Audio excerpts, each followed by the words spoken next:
Social media पर आपके पास channel में लक्ष्मी आया है। खास सादर जय करते हैं। आज की शुरुआत सोचने के लिए, मंथन के, चिंतन के लिए नक्शे के साथ।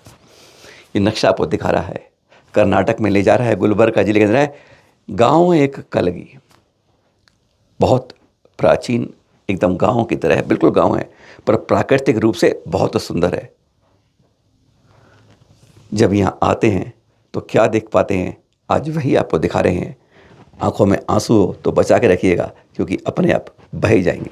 इस कलगी गांव के अंदर प्राकृतिक झरने भी हैं, टूरिस्ट आते भी हैं, और वह यहाँ आकर जीर्ण शीर्ण गिरे हुए खंडर से मंदिरों को भी देखते हैं। केवल जैन नहीं, यहाँ हिंदू मंदिर भी क्षीण हैं, लेकिन सबसे ज़्यादा अव्यवस्था हो रही है।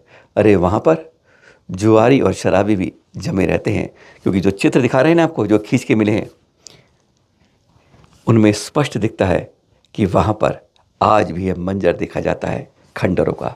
यहाँ पे एक सूर्य नारायण मंदिर है हिंदुओं का, और भी कई मंदिर है, मल्लिकार्जुन मंदिर कहीं है। कहीं उनके ख्याल के अंदर हमारा खंडर होता मंदिर भी कहीं उसी के आगोश में ना आ जाए। चिंतन इस बात का होता है।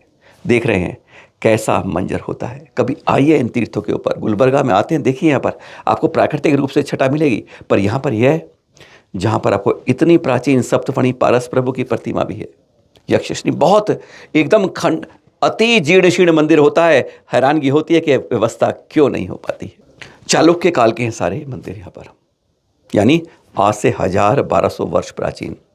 अल्केश अजमेरा जी है ना, भाग्योदय तीर्थ के, जो भाग्योदय हमारा है ना, वहाँ पर मेडिकल सुप्रिटेंडेंट हैं, और उन्होंने हमें चित्र भेजे हैं कि उनके कुछ साथी यहाँ पर गए थे, और उन्होंने ये चित्र बनाकर हमें भेजे हैं कि जन जन को पता तो चले हमारी जीर्ण शीर्ण खंडर होते मतियों में, जहाँ पर आज जुआ और शराब आराम से करी जाती है। गाँव से आते हैं लोग, आसपास कोई दूर दूर तक जैन नहीं है। कल यह मंदिर किसी अजैन के अंदर ना बदल जाए, एक चिंता यह होती है। दूसरा, जीर्ण शीर्ण मंदिर की क्या सरकार व्यवस्था नहीं करती है? दूसरा सवाल। तीसरा, जब यहाँ पर खुलकर जुआ और शराब का होता है काम, तो हम क्यों आंख बंद करके और रह जाते हैं बंद करके कान? नहीं समझ आता है। आज चिंता की यही बात है। जब उन्होंने देखा तो जगह जगह उन्हें शराब की बोतलें मिली, ताश के पत्ते खुले मिले, जैसे अभी कोई खेल कर चला गया है और बोतल पी कर गए हैं कुछ लोग। उन्होंने इसके बारे में दुष्टता बताई कि 30 में से अधिकांश इसी तरह हैं, लेकिन लोग जानते हैं कि वह मंदिर उसके हैं। कभी भी सरकार की नज़र घूम सकती है, आ सकती है, और फिर उन मंदिरों के आगेश में यह मंदिर भी हमारे यहाँ से जा सकता है। कोई सुरक्षा की व्यवस्था नहीं है, कोई नियंत्रण नहीं है। अरे हम तो यह भी कह सकते हैं कि शायद कोई अभिषेक पूजा भी नहीं है इस तरह, क्योंकि एकदम जंगल बन गया है पूरा का इलाका। दूर दूर तक घड़ी घड़ी झाड़ियां हैं, उसके बीच में ये इस तरह से खंडर बन के मंदिर दिखता है। आज हमारा समाज क्यों नहीं जागता है? हम कहें तीर्थ क्षेत्र कमेटी, बस एक नाम जरूर हमें, तीर्थ क्षेत्र कमेटी। जब हमने उनसे कहा, उनके अंचल से भी कहा, तो कहते हैं हमारे पास 18 केस जो लड़ रहे हैं उसी के लिए फंड नहीं होता है, उसी के लिए हाथ जोड़ते रहते हैं, और फिर औरों की जिम्मेदारी हम कैसे ले पाते हैं? आज आर्थिकता कमजोरी एक सामने दिखती है, और हम इस तरह के मंदिरों को हम नहीं रोक पाते हैं, जहाँ पर शराबी जुआरी भी आकर अब अपना वास बनाते हैं। कोई और कमेटी, ना कोई वकील साथ देते हैं। वकीलों के बहुत बहुत सम्मेलन होते हैं जगह जगह, पर इस तरह हमारे साथ नहीं आ पाते हैं। और इस तरह के कई जगह जगह नई नई मंदिर के लिए, पंच कल्याणों के लिए, मूर्ति स्थापना के लिए हम करोड़ों दे जाते हैं दान में, लेकिन यहाँ के लिए हम सहयोग नहीं कर पाते हैं।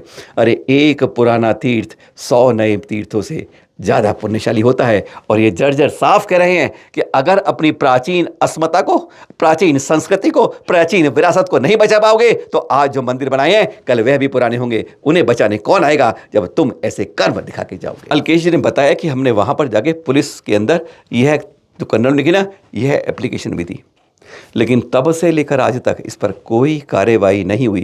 कहते हैं इस कान पर जू नहीं रहेंगी। क्या कर सकते हैं? आज ये बात है, इसकी आवाज़ हम अल्पसंख्यक आयोग के पास उठाने के प्रयास कर रहे हैं, और कोई आप में साथ आए तो हमें ज़रूर उसका स्वागत करेंगे। आज 28 नवंबर गई, बस 10 दिन बाद 8 और 9 दिसंबर आएगी। 8 को नेपाल के गढ़ीमलई में, यानी काठमांडू से 100 किलोमीटर, हमने बताया था 2 दिन पहले आपको एपिसोड के बारे में। आज ये पत्र दिखा रहे हैं जो हम लिखने को मजबूर हुए नेपाल के राष्ट्रपति महोदय को। कि आपके क्षेत्र में जो कहा जाता है नेपाल एक धार्मिक नगरी है, जहाँ पे बौद्ध के बारे में बात करी जाती है, और वहाँ पर जहाँ पर अहिंसा की बात होती है वहाँ हिंसा का तांडव। यहाँ के लिए ना लगभग लाखों की संख्या में उत्तर प्रदेश और बिहार से अवैधिक रूप से यहाँ से पशु जाएंगे वहाँ पर कटने के लिए, बलि दी जाएंगी। कहते हैं मनोकामना पूरी होगी। हिंसा के नाम पर अहिंसा के लेकर एक तांडव होगा हिंसा का। 8 तारीख को लगभग 10,000 से ऊपर भैंसों का यहाँ पर काटे जाएंगे, और लाखों मुर्गी, सूअर, बकरी और कई पक्षी भी यहाँ पर इस तरह से उनकी बलि दी जाएगी। क्या कल्पना कर सकते हैं आप कि महाकाली के मंदिर के नाम पर, जहाँ पर आज हर जगह नारियल श्रीफल चढ़ाने की आवश्यकता हो गई है, वहाँ जो हर जगह होती है, पर यहाँ पर आज भी 5 साल बाद बलि की प्रथा होती है। हमने ये पूरा पत्र लिखा है जय हिंद धर्म संरक्षण महासंघ की ओर से अपील कर, और वहाँ पे कोशिश भी, संपर्क में कुछ लोगों से बात हुई तो उनका पहले आप पत्र भेजिए, उसको देखा जाएगा, क्योंकि हमने आज ही ये पत्र भेजा है।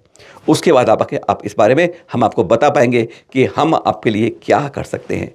लगभग उन्होंने कुछ बताया तो, लेकिन वह समझ नहीं पाए या समझना नहीं चाह रहे थे।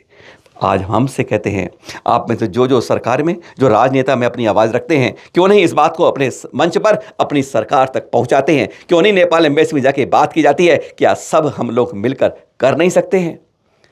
अगर आप अपने एक बलि को भी रोक देते हैं तो कहते हैं 10 जीवन का जीवन आपको पुण्य के अंदर मिल जाता है। और ये लाखों की बलि हमारे पड़ोस में, हमारे देश की होती है, काठमांडू से 200 किलोमीटर और दिल्ली के, भारत के इस नेपाल के बॉर्डर पर होती है। तो बड़ा अफसोस होता है कि हमारा जैन समाज जो अहिंसक के बारे में हर जगह तूती बोलता है, वह इसके बारे में कुछ नहीं कर पाता है। अरे आवाज़ दीजिए, आप भी लोग भी इस तरह के ढेरों पत्र लिखिए, और जहाँ जहाँ होती है अपनी सोशल मीडिया से, अपने राज्यों से कम आवाज़ का खटखट तो कर ही सकते हैं। 2025 के 15 जनवरी से 26 जनवरी तक अपनी तारीख नोट कर लीजिएगा। कर्नाटक के वरूर के अंदर, जी हाँ देख रहे हैं, आचार्य श्री गुणधर नंदी जी।